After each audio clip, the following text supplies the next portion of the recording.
Hi, this is Wendy with Next Level Board Games. Today we're going to unbox The Night Cage, a game designed by Christopher Ryan Chan, Chris McMahon, and Roswell Saunders, and published by Smirk and Laughter games. So I'm pretty excited about this game. I love the front cover, really cool graphics. I'm excited to pop this open. Let's see what is inside. So first, let's break the seal. Let's see what we've got. See what all's in here. So now that we're on the inside, the first thing I can see, I'm not even going to open this up first. I want to try to see if you can see this. There's actually graphics around the inside of the box, which I know it's a silly little thing, but it's really cool when designers do that and they actually design the inside of the box so you open it up and it's sort of like an artistic treasure on the inside as well. It's always kind of fun. So here's the rule book. I don't think this is going to be it's not too extensive. I think this is probably a fairly quick game to learn. I do love the graphics. There's some cool graphics in here. I looked at this online.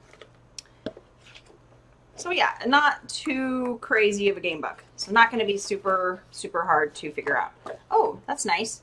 Sort of a little summary, almost like a player aid on the back. Love when they do that. That's nice. Okay, so here's going to be, oh wow, those are heavy. So let me see if I can open this up. These are going to be the keys that you're searching for as you play this game, right? So you're inside a labyrinth, you're trying to get out, but you can see that a little bit. And these are actually heavy. I expected them to be kind of sort of plastic, but they don't feel like plastic. There's something in there. Hopefully you can hear that. There's definitely something in there a little bit heavier than what you would expect. So you have here's your prisoners, right? You're inside the labyrinth, you're trying to find your way out, and basically you have to at least get 4 people out of there or you lose. So everybody has to have their own key. So that's going to be these. Some of the interesting things about this game, there's a couple things I really like about this game, about the premise of it. I have not played it yet, but I'm very excited to play, is that you start, if you're playing with 1 to 4 players, there's a board side for 1 to 4 players, and there's a board side for when you have 5 players. You can play with 1 to 5 players. Let me see if I can get to the board quickly so I can show you this while I'm talking about it. And if you're playing with less than 4 players, you're basically still playing with 4 prisoners because you have to use 4 of these anyway. So you're going to be using 4 of these on the board. Of course, the board's the last thing in here. Let's see here. Here we go. All right. So there's the inside of the box. Very cool. It's got like all the artwork. That's really cool. So let me see if I can open up this really quick. So the cool thing about this board is that there is 2 sides. So this side, you can see it here, 5 players. So this is 7 by 7 grid, a little bit bigger. And then the other side is for less than that. It's for anything else. And so, of course I have it upside down, 1 to 4 players. So if you're playing with, say, 2 or 3 players, you're still going to have 4 people that need to get keys to get out, right, to be able to succeed. So that's kind of interesting. If you have 3 people or 2 people would be easy. You're going to have 2 people. Both people would handle 2 people. And if you have 3 people, then one person, the person who owns the game, is going to start with that player, and then you pass each turn. So like the first time player A gets 2 turns in essence, and then the second time player B is going to get 2, and so on and so on. So I really like the idea that, I'll fold this in half so it's easier to see. I really like the idea that it sort of rounds around and it's a little bit, different for everybody. This is where, so all the tiles that you have inside your labyrinth, all these tiles, these are a bunch of advanced tiles. That's going to take some time to get to. I'm not starting with the advanced game for sure. Some of my tiles have popped out here. You can see, which is really not a big deal. But ideally, right, these would be like this. So these tiles here, after you pop them all out, you're going to put this little candle together, and it's going to be like the 3D version, and these will slide into that. So it sort of represents like the wax burning down this way on the side as you're going through the labyrinth. So you only have so many tiles, and when you run out of tiles, basically it's game over if you haven't all gotten to a gate and you don't all have a key.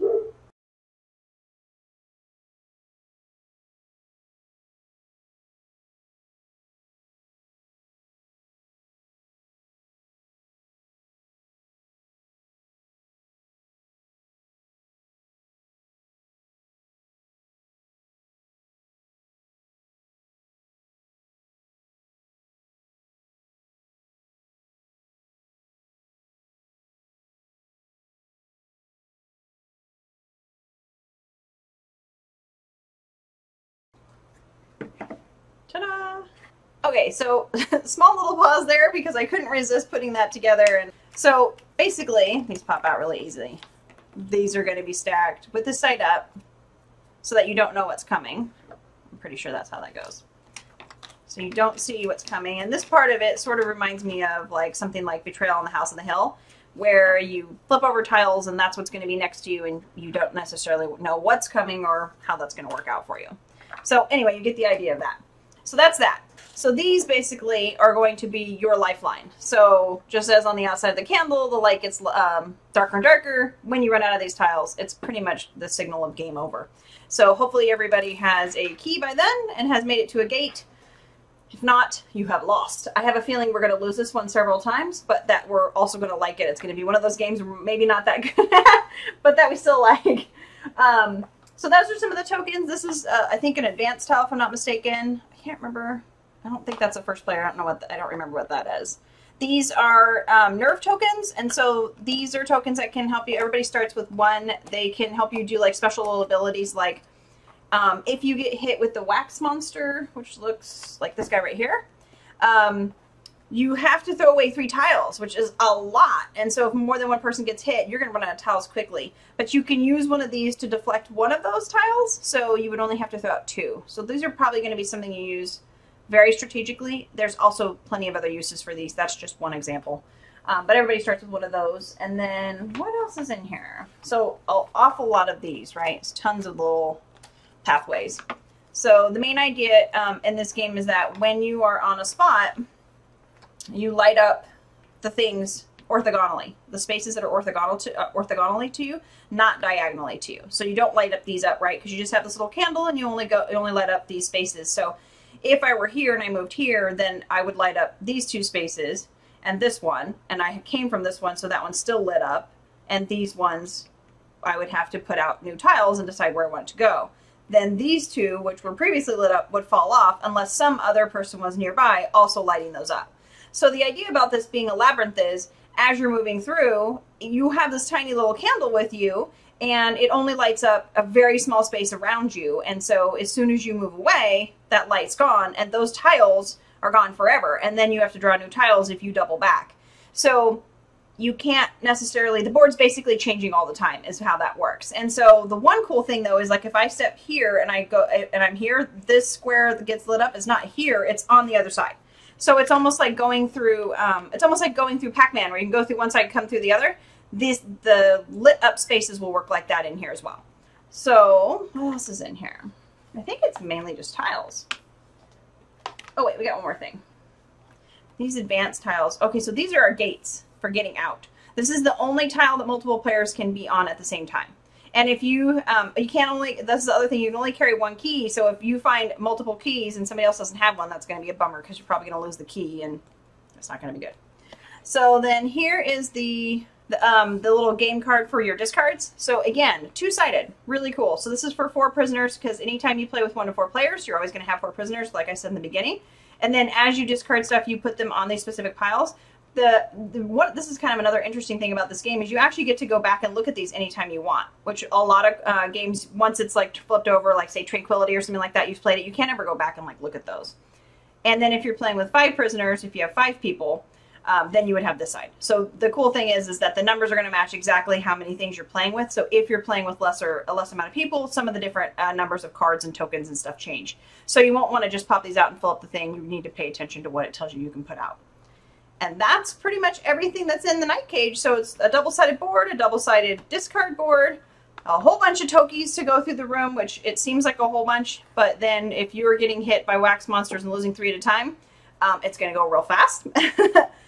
Some nerve tokens, some really cool keys that are, kind of small. But they're perfect for the game because they fit the size of the tokens, the little tokens. And the cool little holder for those. It's like basically the light that represents your life in this game. And the rule book. And a really cool box. But that's also graphically designed. I really like that about this game. There's also stuff on the sides too. So like somebody trying to escape, right? Someone's stuck and trying to get out. It's really kind of a dark theme, but I actually really like it. I love the darkness about it. And yeah, it seems really unique. I'm excited to play this game. that's basically everything that is inside of the Night Cage by Smirk and Laughter Games. Thanks for watching Next Level Board Games.